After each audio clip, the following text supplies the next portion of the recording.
The Democrats are not going to win this election. The Republicans are going to lose it. It's kind of... The Democrats can't not win this? Not the Democrats? Not the midterms. They've invented ways to lose. Not the midterms.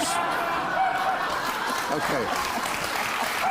Yeah, but you're saying they don't even know what they're voting on? No. Wow. Okay, I'm new so to they just up on Capitol Hill, they don't know what the hell they doing. I'm new to... Yeah. I really don't. I don't understand how there could be so much wealth, and I pay so much in taxes. And it doesn't seem to get to the people. And yet I never read about the homeless getting better, anything getting better. Biological men should not be competing against biological girls in sports. Period. Happy Saturday, ladies and gentlemen. We got to react to Stephen A. Smith today being naive. Okay, the panel on Real Time with Bill Maher is consoling him for being naive at the fact that the Democrats in Congress don't know what the hell they're doing. I'm not kidding. That's literally what this topic is about, is that they don't know what they are voting on. And the drop dead gorgeous propagandist from CNN Fake News, Laura Coates, is on here today. Man, it's such a waste of beauty. Okay, she's got to be like one of the finest women on CNN, but she's a propagandist. Not as bad as like Abby Phillip, for example, where she's just straight up brain dead propagandist, but trust and believe Laura Coates still carries water for the Democrats. But at least in these clips, she's not really doing that, so I'll cut her some slack. Without further ado, let's go ahead and react to this. By the way, guys, there's a new feature on YouTube where you can hype videos, so be sure to like the video, hype the video. It helps out a lot. Appreciate you. You gotta go on a Laura Coates show. Let me tell you what this politician did. Let me tell you how they voted. Let me tell you what they were thinking. As long as you know what you're talking about, as opposed to... I'm assuming they do. Well, that's the wrong assumption. I'm saying the politicians that's actually voting on something, I'm assuming they know what they're voting on. That's a bad assumption sometimes. No. Right? I mean, they always know. That's not true. No. Man, I think you would know. I don't know that. And I will say, I mean, I think, number one, you are right, that there are a whole group of people on both sides of the aisle who all they think about is, how do I get the clicks? That's how they decide their day. Yeah, but you're saying they don't even know what they're voting on? No. Wow. Okay, I'm new to this. So they just up on Capitol Hill, they don't know what the hell they doing. I'm new to... Yeah. Again, why are you always so surprised? Why is this shocking to you? Like, what do you think? Look, not Laura consoling him, giving him a pat on the back, giving that poor brother, poor fool.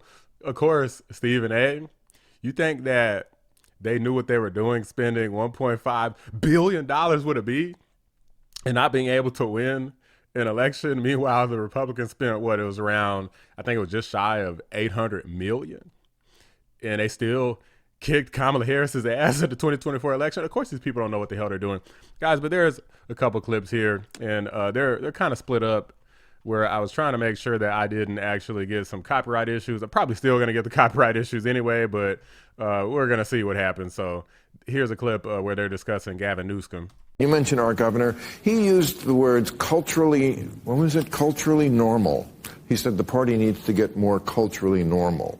He needs to get more culturally normal.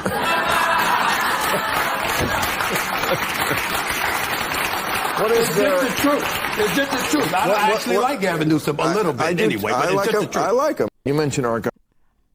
Yeah, more. Well, you know what's funny is all the culturally normal stuff that is not culturally normal, he supports, like all this trans lunacy. That's what, like, one of the biggest things, right? The homelessness in California is literally by far the worst in the entire nation. The only time he took care of it is when they had, I think it was like the freaking Chinese ambassadors or something coming. I believe it was either China or Japan. I think it was China. And that's the only time they cleaned that place up.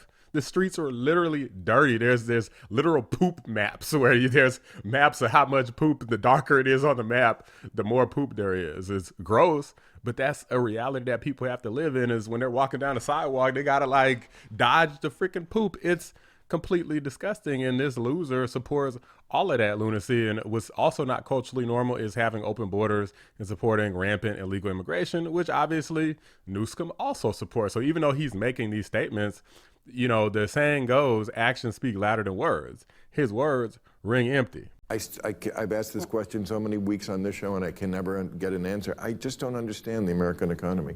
I really don't. I don't understand how there could be so much wealth, and I pay so much in taxes, and it doesn't seem to get to the people. Like, I don't even mind doing it. Well, over half, always, way over half. And yet it just, I never read about the homeless getting better, anything getting better, at least not in a city. So, Bill Maher, guys, this got to be the worst one. You mean to tell me that even though they're taking every last dime of money that you have, that you worked hard for, that nothing's improving? I wonder why. It's called being fraudulent. It's called money laundering. The money is not going toward the things that they say it's going toward. It's going towards gay Sesame Street over in Iraq. In areas like Afghanistan, promoting LGBTQ initiatives in places in Africa. And what's hilarious to me is when I talk to real life people about this stuff, they think I'm like making it up. It's like, no, it's been fully documented. When Doge was running rampant, they documented all of this stuff. USAID, the whole point of USAID organization is to aid foreign nations, not to aid the United States. So all of these people who are tripping about this Iran war, well, how does this help the United States? Well, guys, how the hell does USAID help the United States? Like, come on, like these places have been co-opted by people who support, again, rampant illegal immigration and rampant LGBTQ initiatives, not just here in the United States, but also using your money, my money, Bill Maher's money, so that they can promote a bunch of foolishness and nonsense across the entire globe. These people are crooks and scammers, and any money that's left over, trust and believe they're finding a way to pocket every last dime of it. It's not going towards saving the people. It's classic corruption, guys. It's not that hard to understand. But here's the final clip where they're talking about this trans lunacy. Let's go ahead and get into this too. You're a big sports guy, and this is a big issue more than sports. Olympics. What do you make of that story today? That the Olympics have said they are not allowing trans women anymore competing in women's sports. Good.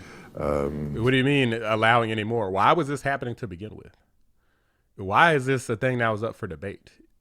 Biology wins at the end of the day, not your thoughts, like not your mood. Like, you know, had gender fluid, for those you guys who don't know what that is, let me tell you how stupid this is. You literally determine, it's like the liquid in this bottle.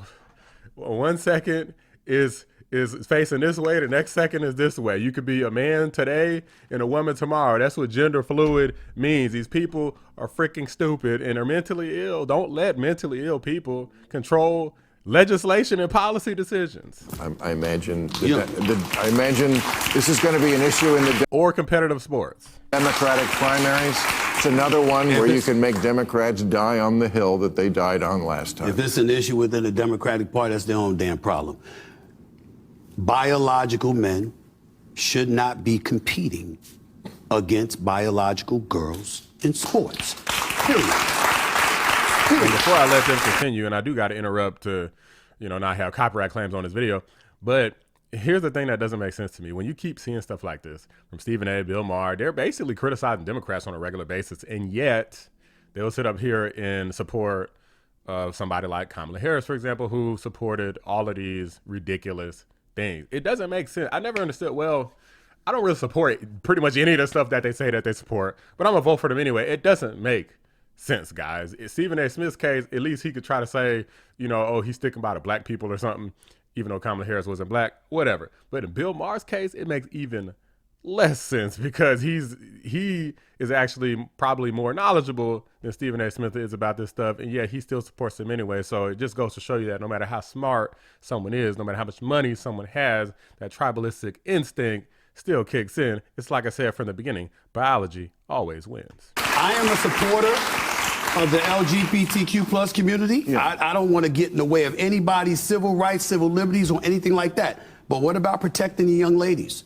Young ladies going up against men, biological men. There is no excuse for that. And by the way, you know what? You could be, Liam Thomas, for example, was a male, and he was ranked like over 400. Now, yeah, the swimmer. He was ranked like over 400th in the world. And then he became a she. Right. Okay, he became, transitioning, and number one. Well, damn it, does it really take an Einstein to realize that there's something wrong with that picture? I mean, are we kidding ourselves? No, but we're talking sports. But this That's my lane. Well, not to you know, give this Leah Thomas person any credit, but they actually didn't become number one. How the hell you transition and then you still don't become number one? They just beat Riley Gaines, so I think they tied for fifth. But Leah Thomas actually was the number one. So at the end of the day, even after transitioning, they were still a loser. I'm telling you, there is no reason for a biological male to be competing in women's sports. We certainly don't see biological women transitioning and trying to compete in men's sports. I don't hear about that. But is there? They do. They just get their ass kicked. But let's keep going. When the Democratic debates come, Yeah. is there one candidate on that stage who's going to be clear like this, who's going to just say it outright like that? No. Exactly. And that's why they're going to be vulnerable after they kick ass in the midterms. That's why they've been vulnerable. All right. Well, these people could talk the talk, but can they walk the walk? And if you know that your party is screwing up so horrifically, then I just don't see the support. I mean, guys, the men and women's sports is a big deal. Like, you literally have women who get threatened. In some cases, women get severely injured from like professional boxing, from volleyball. Like, one woman got her freaking skull cracked because the volleyball hit her too hard because some dude who said that they were a girl spiked the ball too hard. Guys, this is just ridiculous. And to support people that don't support things that you support, big things, maybe it's not a big enough thing for them. But for me, this is a big thing because I don't want to live in this world. Like, I don't want to live in some sort of crackpot, ridiculous world where up is down and left is right and east is west. I don't want to live in that world. And male is female if you feel like it. And depending on the day, guys, it's just ridiculous. And the party is ridiculous. And Stephen A. Smith, even though he's increased his knowledge tremendously, still seems like he is living in La La Land, and best believe that the next candidate who comes up, be it J.D. Vance, Rubio, Rand Paul is going to try again, even though nothing's going to happen with that. I don't know if Jeb Bush is coming back. Whoever the heck is going to be, best believe Stephen A. Smith and Bill Maher are going to be right there, carrying water for him again. They're going to be carrying water like they always do. So, guys, these people, regardless of the criticism, in my view, are hopeless because, like I said, that tribalistic instinct just cannot be defeated. But these are just my thoughts, guys. Let me know what you guys think. Drop a like on the video. Subscribe to the channel if you're new. I appreciate you guys watching. I'm out. Shout out to my members, patrons, and fellow anomalies: Cyber Noodle, 655, The Great, Bella Scott, Carpentier John, and Pinecone 6. I appreciate you guys every single day. Really think that Zohran Mamdani was the most qualified candidate to be mayor of New York City, but he had never done anything. He's also a communist. I'm saying that's his political view, and people will have to vote for him. So you have people that don't mind that, and they want that in this country. And well, unfortunately, if you're a Chuck Schumer or some of the old guards, you're at the mercy of all of that, still trying to stay in office, knowing that you got voters out there that would support that ahead of you.